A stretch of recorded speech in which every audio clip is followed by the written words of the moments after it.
के यहाँ आए हैं, मुझे मेरी बात कहने का अवसर दे रहे हैं, इसके लिए आपका धन्यवाद करना चाहता हूँ। आपका हृदय से आभार व्यक्त कर रहा हूँ। हमारा नाम है प्रशांत किशोर और हम कोई नेता नहीं हैं। हम बिहार के एक साधारण परिवार के लड़के हैं,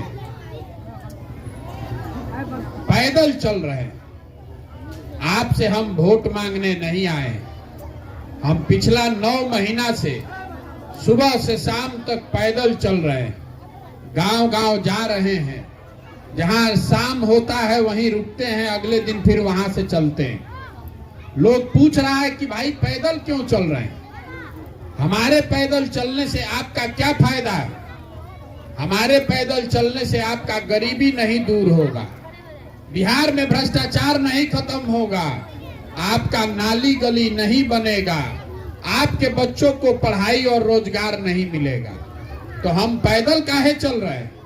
अपना सुख सुविधा आराम छोड़ के रात दिन हम पैदल इसलिए चल रहे हैं कि जिस समाज के लोगों की जिंदगी को सुधारना चाहते हैं, कम से कम एक बार चाहते हैं कि जाकर अपनी आंख से देखें कि आप रहते कैसे, आपके बच्चों की क्या दुर्दशा है। आज थोड़ा सा पानी हुआ है और आपके गांव की सड़क की दशा देखिए, नारकीय दशा है। इसके पीछे अभी एक हम गांव में आ रहे थे, चलने का सुध नहीं है। एक बुजुर्ग ने बताया कि भैया 68,000 हम लोग कुशवाहा यहाँ हैं और 1,000 कुशवाहा लोगों का गांव है, हम लोग को कोई पूछने वाला नहीं। ये दुर्दशा है। देखने आए हैं, ये समझने आए हैं कि इसको कैसे ठीक किया जा सकता है। लेकिन हम तो आज आए हैं तो आपकी दुर्दशा देख रहे हैं। आप तो यहीं रहते हैं, आप और आपके बच्चे दिन रात ये देख रहे हैं। रोज आप बैठ के चर्चा करते हैं कि बिहार में कितना भ्रष्टाचार है। आप अपने गरीबी से, अपने पिछड़ापन से परेशान हैं। आपके बच्चों के लिए पढ़ाई नहीं है, आपके बच्चों के लिए रोजगार नहीं है, आपके पास खाने के लिए पैसा नहीं है, आपके बच्चों के शरीर पर कपड़ा नहीं है। ये रोज आप बात करते हैं, इसको सुधारते क्यों नहीं? क्यों नहीं सुधार पा रहे हैं? हम वही आपको बताने आए। हम किसी का कोई काम नहीं करते हैं। बहुत आदमी कह रहा है कि भैया इतना पैसा लगाकर गांव-गांव जा रहे हैं, इससे बढ़िया तो फैक्ट्रियां लगवा देते। मेरे भाई, अगर फैक्ट्री लगाएंगे तो एक फैक्ट्री लगाएंगे, अगर मदद करेंगे तो 10, 20, 50 आदमी का मदद करेंगे। आपकी मदद हम अगर एक दिन कर भी दें तो भी उससे आपका जीवन नहीं सुधरेगा। ये मछली बांटने का अभियान नहीं है, ये मछली मारने को सिखाने का अभियान है। आपको हम ये बताना चाहते हैं कि जो हमने सीखा उसके आधार पर आपको ये बताना चाहते हैं कि आप अपने गरीबी और पिछड़ापन से कैसे निकल सकते हैं। आपको लगता है कि किसी नेता को वोट देने से कोई नेता आएगा और हमारा दिन ठीक हो जाएगा। ये नहीं हो सकता है। अगर होना होता तो पिछले 50 साल में आपने किसको वोट नहीं दिया? आपने 30-40 साल तक कांग्रेस को वोट दिया। उसके बाद 15-16 साल तक हम लोगों ने लालू जी का राज देखा। फिर 17 साल से अभी नीतीश कुमार और दिल्ली में मोदी जी भी बैठे हैं, लेकिन आपका जीवन नहीं सुधर रहा है। अगर कल होकर आप प्रशांत किशोर को वोट दीजिएगा तब भी आपका जीवन नहीं सुधरेगा। इसलिए नहीं सुधरेगा कि आपको पहले ये समझना है कि आप गरीब हैं क्यों, आप गरीबी से कैसे निकल सकते हैं।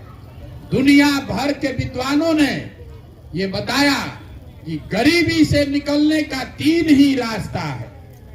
पहला रास्ता है पढ़ाई। अगर आपके बाल बच्चे पढ़ लिख जाएं तो उनका जीवन सुधर सकता है। दूसरा रास्ता है जमीन। अगर आप पढ़े लिखे नहीं हैं, आपके पास जमीन है तो खेती किसानी करके भी आप अपना जीवन सुधार सकते हैं। और तीसरा रास्ता है पैसा, पूंजी।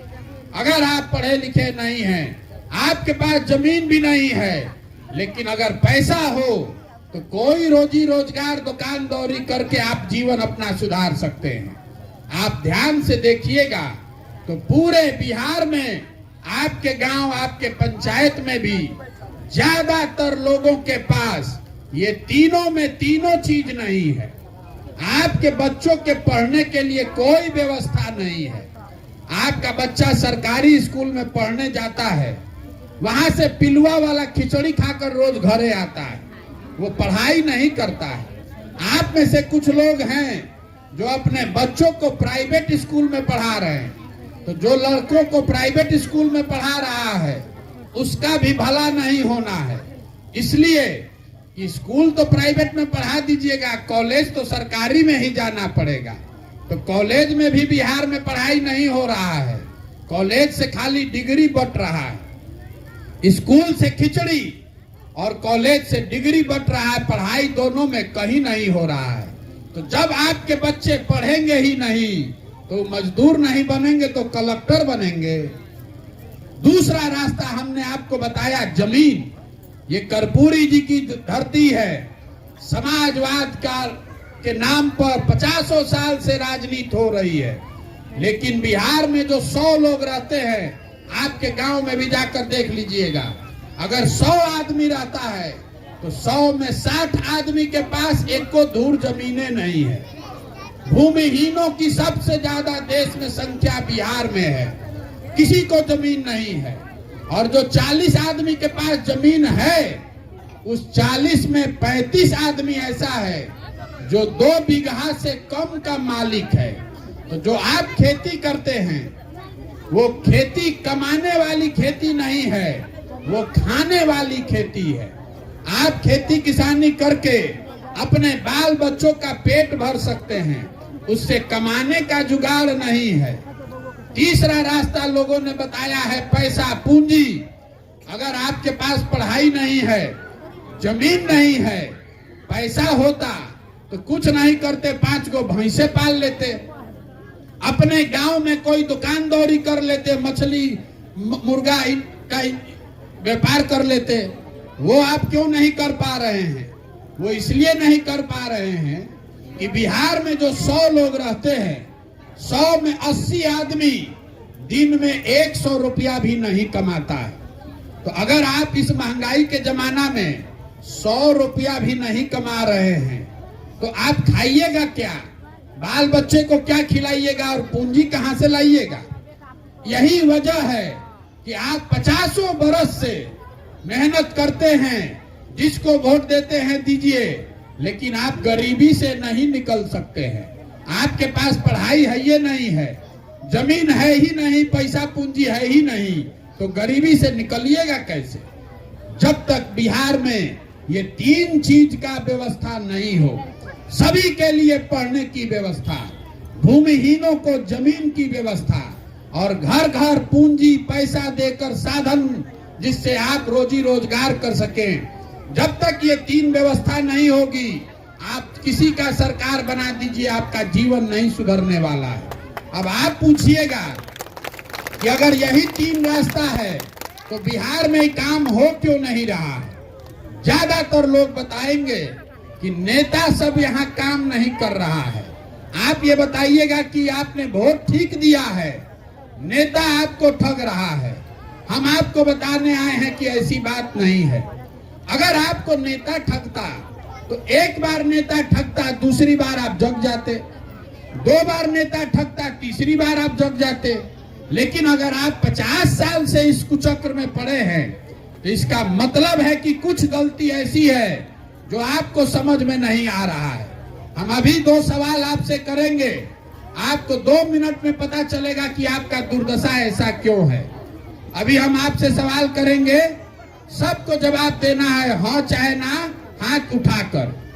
आप सब लोग बताइए कि बिहार में और कुछ हो चाहे नहीं, सभी के बच्चों के पढ़ने के लिए अच्छी व्यवस्था सरकार को करनी चाहिए कि नहीं करनी चाहिए? सब लोग सहमत है ना भाई? अब हाथ नीचे कर लीजिए। अब अपने अपने बच्चों का चेहरा याद कर लीजिए, अपने अपने बच्चों का चेहरा याद कर लीजिए और अब उन्हीं बच्चों के नाम पर एक बार ईमानदारी से बताइए आप में से किसने अपने बच्चों के पढ़ाई के लिए जीवन में एक बार भी वोट दिया है?